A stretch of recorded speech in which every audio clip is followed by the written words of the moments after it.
Hi Rajani, ಹೆಂಗಿದ್ದೀರಾ? ಹೆಂಗಾಯ್ತು trip? ನಾನು ಸಖತ್ತಾಗಿದ್ದೀನಿ. Trip ಅಂತೂ ಇನ್ನೂ ಸಖತ್ತಾಗಾಯಿತು. ನಾವು ಫಸ್ಟ್ ಡೇ ನೈರೋಬಿಗೆ ಬಂದ್ವಿ. ನೈರೋಬಿಗೆ ಬಂದಾಗ ಏನು ಎಕ್ಸ್ಪೆಕ್ಟ್ ಮಾಡಿದ್ವು ಆಫ್ರಿಕಾ ಅದು ಹಂಗೆ ಇರಲಿಲ್ಲ. ಫಿಲಮಲ್ಲೆಲ್ಲ ಮೀಡಿಯಾಲೆಲ್ಲ ತೋರ್ಸಂಗೆ ಇರಲಿಲ್ಲ. ಸಖತ್ ಡಿಫ್ರೆಂಟ್ ಆಗಿತ್ತು. ಎಲ್ಲರೂ ಜನರು ತುಂಬ ಫ್ರೆಂಡ್ಲಿ ಆಗಿದ್ದರು.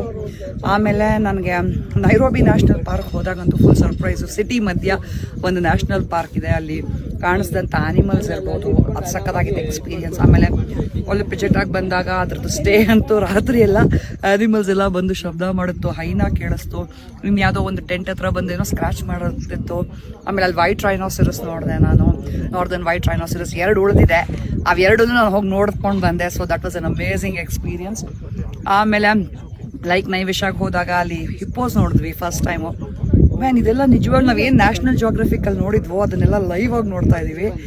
ಆ್ಯಂಡ್ ಮಸೈ ಮಾರಾಗಿ ಬಂದಾಗಂತೂ it was like it's full of surprises. ಏನು ಲಯನ್ಸ್ ಕಾಣಿಸ್ತು, ಲೆಪರ್ಸ್ ಕಾಣಿಸ್ತು, ಚೀಟಾಸು, ಆಮೇಲಿಂದ ಆನೆ, ಏನೇನಿತ್ತು ಬಿಗ್ 5 ಎಲ್ಲ ನೋಡಿದ್ವಿ.